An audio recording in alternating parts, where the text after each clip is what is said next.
अपनी भारी सी आवाज में प्लेटफॉर्म पर अपने हॉर्न के साथ एंटर करने वाली रेलगाड़ियां अपने साथ न जाने कितने लोगों को उनकी यात्रा की समाप्ति पर पहुंचा देती हैं।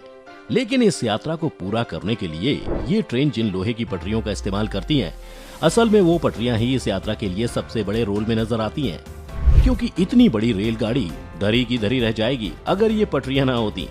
तो ये वही पटरियां हैं जो ट्रेन की रफ्तार के साथ उनकी डायरेक्शन से लेकर उनका ठहराव तक निर्धारित करती हैं, जिन पर सिक्के रखकर चुंबक बनाने की कहानियां आप सबने सुनी होंगी। लेकिन क्या आपने ये कभी गौर किया है कि ये ट्रेन की पटरियां आखिर बिछाई कैसे जाती हैं? और अगर ट्रेन में स्टीयरिंग होती ही नहीं है तो इन पटरियों पर ऐसी क्या कारगुजारी करते हैं कि ट्रेन अपना ट्रैक बदल देती है? आज की इस वीडियो में हम आपको यही बताने वाले हैं। तो अगर आप भी ट्रेन की यात्रा को लेकर क्यूरियस रहते हैं तो बने रहिए आज की इस इंटरेस्टिंग वीडियो में। दोस्तों, जैसा कि हम सबको पता है कि ट्रेन लंबी दूरी की आरामदायक यात्रा के लिए एक एनवायरमेंट फ्रेंडली तरीका है, जिसमें उसकी पटरियां, जिसे अंग्रेजी में रेल ट्रैक कहते हैं, उसे अगर कैजुअली एक नजर में देखें तो हम पाएंगे कि ये पटरियां दूर तक सीधी जाती हुई दिखाई देती हैं, जिनमें दोनों पटरियों के आपसी मिलाप की कोई कहानी नजर नहीं आती है। थोड़ा और गौर से देखते हैं तो हम पाते हैं कि इन सारी पटरियों को एक स्लीपर यानी कि एक बीम नुमा सरफेस, जिसे स्लीपर कहते हैं, उसके ऊपर से दौड़ाया जाता है, जिसके ऊपर बहुत सारे छोटे छोटे पत्थर रहते हैं। लेकिन दोस्तों, ये सारी चीजें जिन्हें हम देख पाते हैं एक पटरी को देखते हुए, वो असल में काफी कॉम्प्लेक्स यानी जटिल प्रक्रिया है। तो आइए अब आपको समझाते हैं क्या है वो पूरा प्रोसेस। अगर हम ट्रैक के इस स्ट्रक्चर को समझें तो हम पाएंगे कि इसमें सबसे पहले आता है सब ग्रेड, उसके ऊपर आता है बॉटम बैलास्ट, और फिर इस बॉटम बैलास्ट के ऊपर बिछाया जाता है स्लीपर को, और उसके ऊपर लोहे की पटरियां, फिर उसके ऊपर आता है टॉप बैलास्ट। अब आते हैं इन अलग अलग एलिमेंट्स को एक साथ मिलाने वाले प्रोसेस पर। ट्रेन ट्रैक बिछाने के प्रोसेस में सबसे पहले सब ग्रेड को प्रिपेयर करने के लिए रूट मैप के हिसाब से रास्ते में आने वाली सभी मुश्किलों को रास्ते से हटाया जाता है, जैसे पेड़ पौधे, पहाड़, पानी। पानी की बात करें तो ये पटरियों के लिए हमेशा से सबसे खतरनाक होता है। किसी भी रेल ट्रैक पर अगर किसी भी तरह से पानी इकट्ठा होता रहे तो वो पटरियों के लोड सहने की कैपेसिटी को कम कर देता है, जिससे कि पटरियों के खराब होने की संभावना बहुत बढ़ जाती है। इसीलिए इस खराबी से बचने के लिए सबसे निचले हिस्से के सब ग्रेड को बिछाते हुए उसे ऊपर से थोड़ा इंक्लाइन कर देते हैं, ताकि उस पर कितना भी पानी पड़ता रहे वो उस पर जमा ना होकर नीचे चला जाता है। इसके बाद जब सब ग्रेड बन जाता है तो उसके ऊपर रफ एज स्टोन्स का एक बेड लेयर बिछा देते हैं। इनके एज रफ होने की वजह से इन्हें फैलाने में आसानी होती है। इसके बाद इनके ऊपर स्लीपर यानी कंक्रीट की ये बीम लगाए जाते हैं, जो पहले लकड़ी की हुआ करती थी, लेकिन पानी में खराब हो जाने के कारण उन्हें अब कंक्रीट का ही बनाया जाता है। इसके बाद इन स्लीपर्स पर लोहे की पटरियों को जोड़ा जाता है। जब इन्हें जोड़ते हैं तो आमतौर पर इस पर वेल्डिंग की जाती है, जो इन पटरियों को आपस में एक साथ जोड़ देती है। लेकिन यहीं पर आता है पटरियों पर लगने वाला थर्मल इफेक्ट, यानी पटरियों के फैलने का प्रोसेस। असल में होता कुछ यूं है कि पटरियों को वेल्डिंग करके आपस में जोड़ तो दिया जाता है, लेकिन गर्मियों के दिनों में तेज गर्मी के कारण पटरियों का लोहा फैलना शुरू कर देता है। तो अगर वो पूरी तरह से जुड़ी रहेंगी तो ज्यादा गर्मी पड़ने पर अगर थर्मल एक्सपेंशन के कारण ये फैलती हैं, तो या तो पटरियां टेढ़ी हो जाएंगी या फिर उनमें क्रैक्स पड़ जाएंगे। जिससे बचने के लिए पटरियों में कई जगहों पर क्रैक्स लगाए जाते हैं, जिसकी वजह से गर्मियों में फैलने के बावजूद भी पटरियां टेढ़ी नहीं होती हैं। इसके बाद वहां पर एक बोल्ट लगाकर उसे स्लीपर पर कस देते हैं।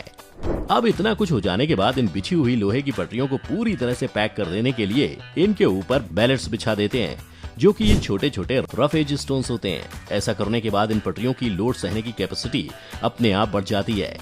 अगर हम आंकड़ों पर जाएं तो 1 किलोमीटर की पटरी बिछाने में करीब 1 करोड़ रुपए का खर्च आ जाता है।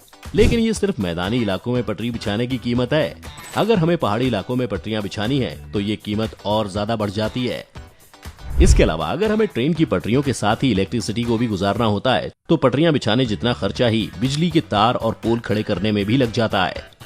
जैसा कि हम देखते हैं कि हमारे देश में सिर्फ 2 पटरियां ही बिछाई जाती हैं, लेकिन विदेशों में कई जगह एक साथ 3 पटरियां बिछाई जाती हैं। वहां ऐसा इसलिए करते हैं क्योंकि वो तीसरी या कह लें कि एक्स्ट्रा पटरी पर इलेक्ट्रिसिटी फ्लो कराते हैं। दरअसल ट्रेन से एक रिसीवर उस पटरी पर टच हुआ करता चलता है, जिससे कि ट्रेन को जरूरी इलेक्ट्रिसिटी मिलती रहती है। इंडिया में ऐसा इसलिए नहीं किया जाता क्योंकि ये संभावना जताई जाती है कि लोग अगर गलती से भी उसके ऊपर चढ़ गए तो हादसा हो सकता है। वैसे रेलगाड़ी या रेल इंजन के बारे में एक और खास बात यह है कि इनमें पटरी बदलने के लिए कोई स्टीयरिंग नहीं होता। रेल तो वैसे ही वैसे चलती है जैसे जैसे उसकी लाइन चलती है, लेकिन फिर जब रेलगाड़ी को कोई टर्न लेना होता है या कोई रास्ता बदलना होता है तो ये काम कैसे किया जाता है? तो बता दें कि रेलगाड़ी की पटरी बदलने की जरूरत केवल रोड साइड स्टेशन या बड़े स्टेशन पर ही पड़ती है। ये काम पॉइंट्स एंड क्रॉसिंग, जिसे आसान भाषा में सांधा कहते हैं, उसके जरिए किया जाता है। तो चलिए अब जरा ये भी जान लेते हैं कि आखिर ये पटरी बदलने का काम कैसे होता है। तो जैसा कि आप वीडियो में देख रहे हैं, आपको बाहरी 2 पटरियों के अलावा 2 नुकीली सी पटरियां अंदर की तरफ भी दिख रही होंगी। इन्हें स्विच रेल कहा जाता है। एक बाईं स्विच रेल है और दूसरी दाईं स्विच रेल। ये दोनों आपस में एक टाई बार से जुड़ी होती हैं, जिसे विलियम स्ट्रेचर बार कहते हैं। ये दोनों एक साथ चलती हैं। इस प्रकार कभी बाईं स्विच रेल बाहरी रेल से चिपकी होती है, कभी दाईं। अगर बाईं स्विच रेल बाहरी रेल से चिपकी होगी तो दाईं स्विच रेल खुली हुई होगी। वीडियो में जिस हिसाब से ये बार सेट है, उस हिसाब से रेलगाड़ी दाईं ओर की खुली हुई स्विच रेल की तरफ जाएगी और इस तरह से अपनी पटरी बदलती हुई दाईं ओर चली जाएगी। इसी के विपरीत यदि बाईं ओर की स्विच रेल खुली हुई होगी तो रेलगाड़ी बाईं तरफ चली जाएगी। अब ये समझिए कि ये ऑपरेट कहां से होता है। आपने देखा होगा कि रेलवे स्टेशन के दोनों ओर एक 2 मंजिला ऊंची सी बिल्डिंग होती है, उसे केबिन कहते हैं। इसी केबिन से ये पॉइंट्स चलाए जाते हैं और यहीं से रेलगाड़ी को सिग्नल भी दिए जाते हैं। यहाँ पर ये क्रॉसिंग पॉइंट्स एक लीवर से जुड़े होते हैं। उस लीवर को खींचने से ये पॉइंट्स चलते हैं। ये तो हुई मैकेनिकल सिग्नलिंग की बात, पर आज तो बिजली के सिग्नल भी आ गए हैं, तो ये पॉइंट्स भी एक छोटी सी बिजली की मोटर से चलते हैं। ये मोटर बिजली के केबल्स की मदद से केबिन से जुड़ी होती हैं और इस तरह से पूरा प्रोसेस चलता है। तो दोस्तों, ये थी पटरी बिछाने से लेकर पटरी बदलने तक की कहानी। उम्मीद करते हैं कि आपको ये प्रोसेस समझ में आ गया होगा। आपको हमारी ये वीडियो कैसी लगी कमेंट करके जरूर बताएं। अगर आज की ये वीडियो आपको पसंद आई हो तो इसे लाइक करने के साथ साथ अपने दोस्तों और रिश्तेदारों के साथ शेयर जरूर कर दें। अगर आप ये वीडियो YouTube पर देख रहे हैं तो चैनल को सब्सक्राइब करके बेल आइकन दबा दें और अगर Facebook पर आप ये वीडियो देख रहे हैं तो Facebook पेज को जल्दी से लाइक करें। फिलहाल आज के लिए इतना ही। अभी के लिए हमें दीजिए इजाजत। आपसे फिर मुलाकात होगी अगली वीडियो में। शुक्रिया।